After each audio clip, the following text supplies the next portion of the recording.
Monitors and colour calibration. As boring as it sounds, it's very important.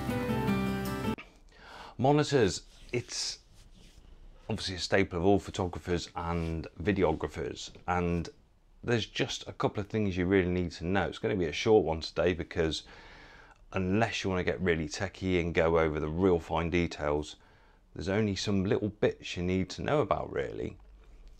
One is most monitors these days are pretty good at the RGB, and then you've got like the DCI3, like P3 gamut and all that, and they're much of a muchness. So most of them are like, 95 worst case scenario, 98%, some are 100, some are like 110% of the colour range.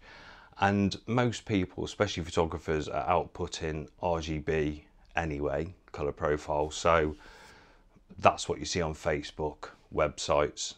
So as long as you can do that and it's relatively colour accurate, it will be fine. We're not talking about commercial work here because that's just a completely different ball game.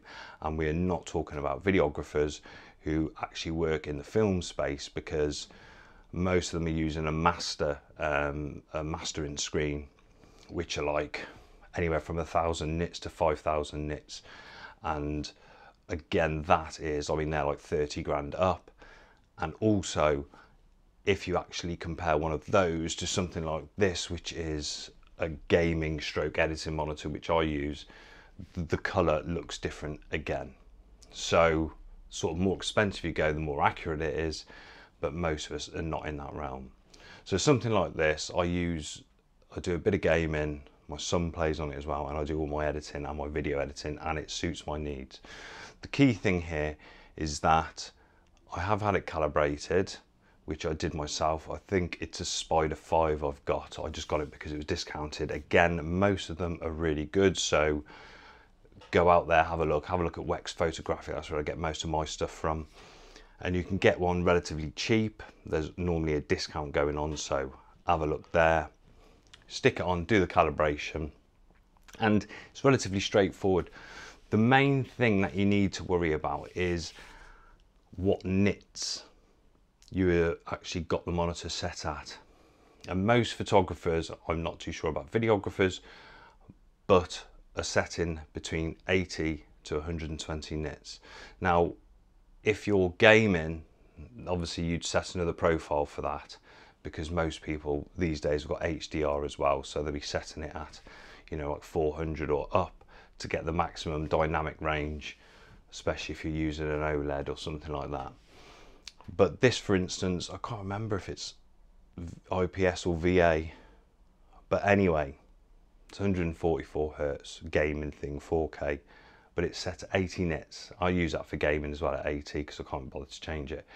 But 80 is a good figure to start with, and the reason why is because when other people view your photos, if you're editing at the full range, so if I was editing it like 600 nits on this, you can bet your bottom dollar someone's going to have a very, very cheap laptop they're using where the panel is terrible and it's absolutely like punching your eyeballs out at maximum brightness. So then if I edited like that, sent it over to them, they're going to view it and they're literally just going to see the eyes of the people, and that's it, and everything else is going to be blown out.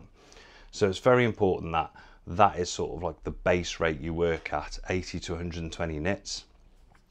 That is for more so a dark room or a room like today where it's actually sort of overcast outside. Again, it's not too technical, because if we go into it in great depth, if you've got sun coming in and things like that, you would recalibrate it, because obviously it changes the color balance, because it's actually monitoring the color balance of the room, and it would make those changes, so the color would vary. So I keep mine, I've done mine on an overcast day, and everyone says about redoing it every month, but you don't need to. If you've set it, you can just leave it. Again, this is not commercial photography, we're just talking about standard. And the second reason why you would do it is because on other people's, like whether it's a phone, iPad, laptop, television screen, they will have shifts of color. But if yours is calibrated, you can always refer back to this and say, well, I'm shooting and I'm looking at the work on a calibrated monitor, and that's how it actually should look. And that's because obviously people are looking on the telly and it might have, say, a green tint or a magenta tint, or it might look slightly warmer, slightly more yellow, orange, and so on. So this is the base standard, and that is why you invest in a good monitor. Again, you don't need to have something really fancy. You can get really good 24-inch you know, sort of editing monitors now for anywhere from 150 to 300. I've spent a bit more on this because of the gaming, but aside from that, you don't need to spend loads. Yes, you can go and buy one of these Asus ProArt ones for £3,000, £4,000. Are you going to notice it? Probably not. Is your client going to notice it? Probably not. And we're all about saving the cash. Make sure you subscribe and follow the affiliate links if you do want to get anything from Wex Photographic, because it helps the channel grow. And I will see you next time.